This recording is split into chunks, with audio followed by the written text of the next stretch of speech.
Welcome to our channel dear students. आज हम discuss करने वाले हैं नेगोशिएबल इंस्ट्रूमेंट्स एक्ट 1881 का एक बहुत ही important topic and you all can see on your screens. It is negotiation and assignment. Negotiation क्या होता है, असाइनमेंट क्या होता है, और ये दोनों ही टर्म्स क्या आपस में सिमिलर हैं या कुछ डिफरेंस है? सिमिलर है तो कैसे है, डिफरेंस है तो कैसे है? We all understand that.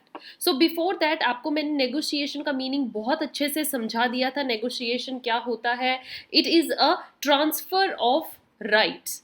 Transfer of what right? Right to get payment, है ना, right to get money, right to receive money from other person. तो ये एक ट्रांसफर ऑफ राइट होता है जिसमें आप दूसरे पर्सन को देते हो राइट कि तुम पैसे लेने का ये तुम्हारा अधिकार है।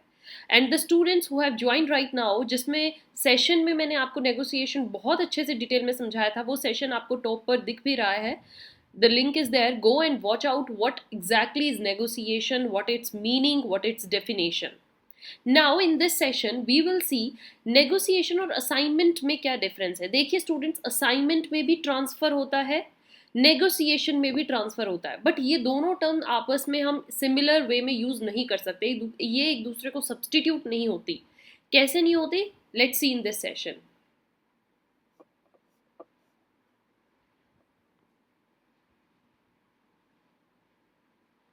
Here we have firstly meaning of negotiation. The transfer of an instrument by one party to another so as to constitute the transferee a holder is called negotiation. Negotiation यही होती है जिसमें क्या होता है, हम ट्रांसफर करते हैं एक इंस्ट्रूमेंट को। जैसे एक पार्टी है वो दूसरे पार्टी को बिल दे रही है, चेक दे रही है, प्रोनोट बना के दे रही है, और जिसमें दूसरा पर्सन क्या हो जाता है, लेने वाला होल्डर हो जाता है। होल्डर मीन्स उस इंस्ट्रूमेंट का होल्ड करने वाला और उस इंस्ट्रूमेंट के थ्रू राइट गेन करने वाला कि तुम बाद में मुझे पेमेंट करोगे। ये होता है दोनों के बीच के negotiation. And a bearer instrument is transferable by simple delivery. bearer में क्या होता है, जिस पर्सन जो पर्सन उस इंस्ट्रूमेंट को होल्ड कर रहा होगा, he is known as the bearer. And bearer instrument पर भी जब ब्लैंक होता है ना, कोई भी जैसे प्रोनोट है वो ब्लैंक है, या उसमें लिखा हो I promise to pay mister B this और टू द बियरर, या I promise to the bearer amount ₹20,000। Bearer means जो उस एक्चुअली उस इंस्ट्रूमेंट को होल्ड कर रहा होगा, बियर कर रहा होगा, जिसके पास वो होगा। तो बियरर इंस्ट्रूमेंट होते हैं जस्ट आप दूसरे को डिलीवरी दे देते हो, इंस्ट्रूमेंट पकड़ा देते हो, ये लो जी मेरा प्रोनोट, ये एक तरीके का प्रॉमिस है, मैं आपका पेमेंट कर दूंगा, ये लो जी बिल, मैंने इस पे साइन कर दिया, मैंने एक्सेप्ट कर ली, ये लो आपका बिल और मैं आपको पेमेंट कर दूंगा, ये लो जी चेक, अमाउंट निकलवा लेना मेरे बैंक से। ये होता है भी अगला पर्सन बियरर है, उसने आपसे इंस्ट्रूमेंट ले लिया और वो पेमेंट रिसीव कर लेगा।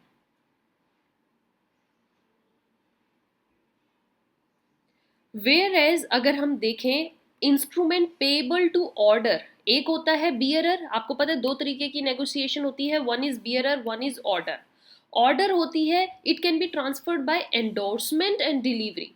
मतलब इसमें डिलीवरी तो करते ही हो, आप दूसरे पर्सन को दे तो रहे ही हो इंस्ट्रूमेंट, बट साथ में उस पर्सन के नाम का नेम लिख के देते हो, उसको एंडोर्स करते हो, है ना, ऑर्डर दे देते हो कि ये लो, ये मैंने तुम्हें एंडोर्स कर दी और तुम्हें ही ये मिलने का अधिकार है। So the instrument must have been transferred with an intention to transfer the rights. कि जब आप किसी को इंस्ट्रूमेंट दे रहे हो ना, किसी को प्रोनोट पकड़ा रहे हो, चेक पकड़ा रहे हो, तो इस इंटेंशन से पकड़ाओ कि मैं तुम्हें ये राइट देता हूं कि तुम्हें पैसा मिलेगा। You are transferring some right to the other person. So the rights in the negotiable instrument can be transferred from one person to another. अगर हम पूरे मीनिंग को डिटेल में देखें तो अब दो तरीके से राइट ट्रांसफर होता है। किस तरीके से? एक होता है देखो नेगोशिएशन से, ये जो अभी हमने पूरा कंसेप्ट पढ़ा ये है नेगोशिएशन, जो आपको इस एक्ट में भी दिया गया है, negotiable instrument act. But my dear students, जब आप लॉ का स्टूडेंट हो और जब आपको एक अपना माइंड सेट ब्रॉड करना है, एक कंसेप्ट को समझने के लिए आपको अलग अलग एंगल से सोचना है, तो उसके लिए आपको समझ में ये आना चाहिए कि इस टर्म के सिमिलर भी कुछ है, और इस टर्म को हम जैसे हम नेगोशिएबल इंस्ट्रूमेंट में नेगोशिएशन करते हैं, one more there is transfer of property act में ऐसा ही सेम नेम है असाइनमेंट। तभी मैं आज इन दोनों पर फोकस कर रही हूँ। नेगोशिएशन को हम एनआई एक्ट के अंदर पढ़ते हैं और टीपी एक्ट के अंदर हम असाइनमेंट पढ़ते हैं।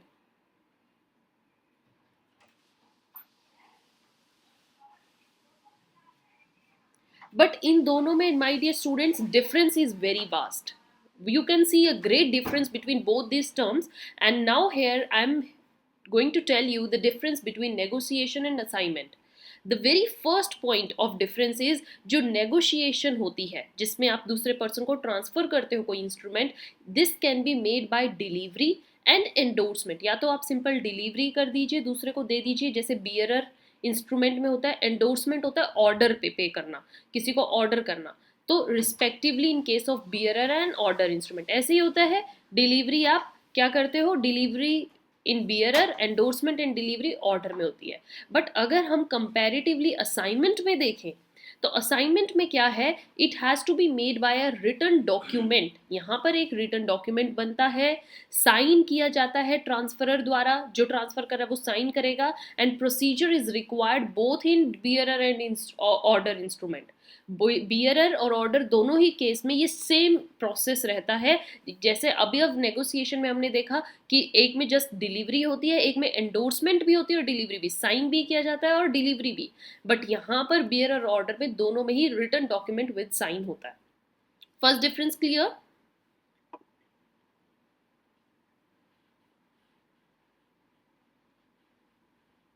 Next difference is when negotiable instrument is negotiated. जब नेगोशिएबल इंस्ट्रूमेंट का ट्रांसफर हो रहा होता है, नेगोशिएशन हो रही होती है, तो एक प्रिजम्पशन मान के चलते हैं. क्या प्रिजम्पशन की जो नेगोशिएशन है that was made for consideration. ये है dear student, I told you कि जब आप किसी को चेक दे रहे हो फ्री में, किसी को आप चेक नहीं देते हो. आप चेक देते हो क्योंकि आप सामने वाले पर्सन ने आपके लिए कुछ किया है, सामने वाले पर्सन ने भी आपकी हेल्प करी है. सेकेंडली, और कंसिडरेशन में मनी टू मनी ही मानी जाती है. जैसे आपने किसी से सामान क्रेडिट पर लिया है, आपने कहा सर अभी तो पैसे नहीं, 3 महीने बाद दे दूंगा. दूसरा पर्सन कहता है लाओ मैं तुम्हें एक बिल बना के देता हूँ, इसको एक्सेप्ट करके दे दो, ये प्रूफ है. तो इसका मतलब दूसरे पर्सन ने आपको क्रेडिट पे सामान दिया है ना, आपने उससे कुछ लिया है तभी तो आप उसको कुछ दे रहे हो. तो there is consideration. In case of assignment अगर हम देखें student, there is no presumption about this consideration. यहाँ पर हम नहीं मान के चलते कि फर्स्ट पर्सन ने आपके लिए कुछ किया है या नहीं किया. ट्रांसफर ऑफ प्रॉपर्टी में तो हम ये मान के चलते हैं कि अगला जो काम कर रहा है वो फ्री में कर रहा है. और इस टीपीए एक्ट को बहुत ही क्लियर विजन के साथ देखा जाता है, और इसमें ये हर चीज़ में एक प्रिजम्पशन नहीं होती कि ऐसा होगा.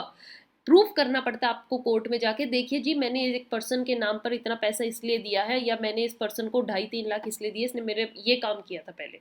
सो burden of proving is upon the transferee to show that transfer was for consideration. Right. अब एक एग्जाम्पल से समझिए इस कंसेप्ट को. ए ने सपोज कीजिए क्रेडिट पर सामान बेचा है बी को.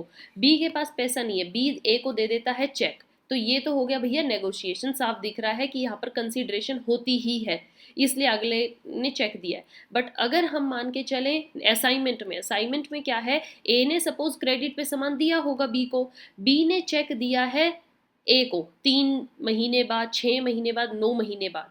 तो जिसको दिया है ट्रांसफरी ए को ये प्रूव खुद करवाना पड़ेगा, वरना हम मानेंगे कि ये तो एक चीटिंग चल रही है, फोर्जरी चल रही है, पैसे को इधर उधर ट्रांसफर हो रहा है. तो ए को जाके ये प्रूव करना पड़ेगा, देखिए मैंने कुछ 6-9 महीने पहले इसको सामान दिया था. आपको कंसिडरेशन प्रूव करवानी पड़ेगी.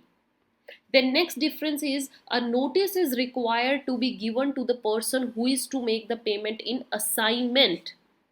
असाइनमेंट के केस में क्या होता है कि जिस पर्सन का टाइम आ गया है पैसे देने का, वो देखो सोया रहता है, इसमें ये मान के चलो, उसको you have to give a notice, prior notice, and that's a mandatory thing to be given to the person जिसने पैसा देना है, कि उसको नोटिस दीजिए, अलार्म बजाइए, जगाइए कि पैसा देने का टाइम आ गया, पैसा लेकर आओ. नोटिस नहीं दोगे तो nobody is going to care about your money, and neither they are responsible for the money. अब वो कहेंगे, सपोज आप कोर्ट में जाते हो, कोर्ट पूछेगी आपको नोटिस दिया था, वो कहते नहीं दिया था, आपको कुछ भी नहीं मिलेगा. राइट. एंड अगर हम नेगोशिएशन में देखें तो there is no such notice requirement. कोई नोटिस नहीं है. एक पर्सन ने आपको चेक दे दिया, वही एक तरीके की श्योरिटी है, आप कभी भी पैसा निकलवा लो. एक पर्सन ने बिल पे साइन कर दिया, यही एक तरीके की श्योरिटी है, उसने एक्सेप्ट कर लिया. एक पर्सन ने प्रो नोट दे दिया, वही एक तरीके की श्योरिटी है कि उसने प्रॉमिस अपना पे करने का ले लिया है. अंडरस्टूड?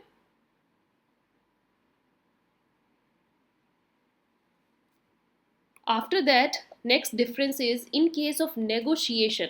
देखिए कितने डिफरेंस है ना, दोनों टर्म्स कितनी डिफरेंट आपस में. नेगोशिएशन में अगर हम देखें, it is the transferee who takes the instrument as a holder in due course, he takes it free from all defects. Negotiation में क्या होता है, अगर एक होल्डर इन ड्यू कोर्स है जो उसको इंस्ट्रूमेंट मिला है, उसके पास आया है, तो वो ये मान के चलिए कि वो जो इंस्ट्रूमेंट है उस पर कोई डिफेक्ट नहीं है, it is free from all the defects. Holder in due course के बारे में ये कंसेप्ट मैंने ऑलरेडी डिस्कस किया है एक बहुत अच्छे एक्सप्लेनेशन के साथ. अगर आपको ये और डीपली समझना, on the top you can see the session और समझिए फ्री फ्रॉम ऑल डिफेक्ट्स में क्या था. देन कंपैरेटिवली इन असाइनमेंट में क्या होता है कि जब एक इंस्ट्रूमेंट असाइन किया जाता है ट्रांसफरी को, he takes the instrument subject to the defect in the title. अगर ट्रांसफर या कोई इंस्ट्रूमेंट में डिफेक्ट होगा तो वो डिफेक्ट के साथ एक्सेप्ट करना पड़ेगा. But holder in due course पे in negotiation there is no burden to take it for all the defects. It is to be free from all the defects. Next difference we have is no consent of debtor is required in negotiation. Negotiation में debtor की कोई consent नहीं चाहिए होती. कैसे नहीं चाहिए होती? सपोज कीजिए ए है, ए ने बी को क्या दे दिया, क्रेडिट पर सामान बेच रखा है. अब बी ने चेक दे दिया ए को, ये लो भैया चेक मेरा. अब ए सोचता है कि ए ने सपोज कीजिए कि पैसे सी को देने हैं, तो सोचता है ये चेक मैं सी को ही ना दे दूं. जब मैं जाऊंगा बैंक में, बी के खाते से पैसे निकलवाऊंगा, फिर मैं वो सी को दे के आऊंगा. To remove all these formalities, let's do one thing, make it easy. I will give this cheque to C, और इसको हम क्या बोलते हैं, एंडोर्समेंट, है ना. एंडोर्समेंट करना मतलब थर्ड पर्सन को अपना पेमेंट का राइट दे देना. तो उसने सी को जाके वो चेक दे दिया, ये देखो मेरा बी से पैसा आना है, ऐसा करना, ड्यू डेट पे तुम निकलवा लेना, मैंने भी तुम्हें देने हैं, यहाँ से तुम निकलवा लेना. बट इस सारे केस में क्या आपको लगता है ए को बी की परमिशन लेनी है? No, not at all. B का तो कोई देखिए रोल है ही नहीं. बी ने पैसा देना था, अपना दे दिया, बी का रोल खत्म. ए अब जाके उससे पैसा मांगे नहीं का. बट अगर हम असाइनमेंट में देखें ना डियर स्टूडेंट, तो वहां पर डेटर की कंसेंट लेनी जरूरी है अगर आप थर्ड पार्टी को इन्वॉल्व कर रहे हो तो. कैसे? यहाँ मैंने आपके लिए एक एग्जाम्पल भी लिखा है. If x is indebted to y, x जो है वो indebted है to y, and y wants to transfer the instrument by assigning it to z.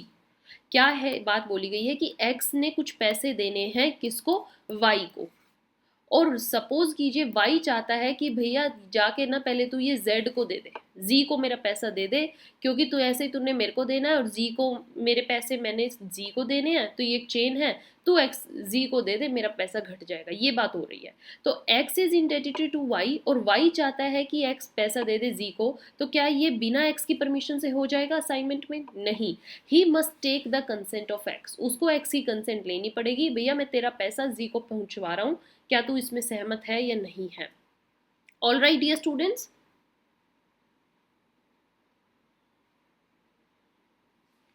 Next difference we have, transferer has to prove that there is no consideration in case of negotiation. ये मैंने आपको consideration का बता दिया है.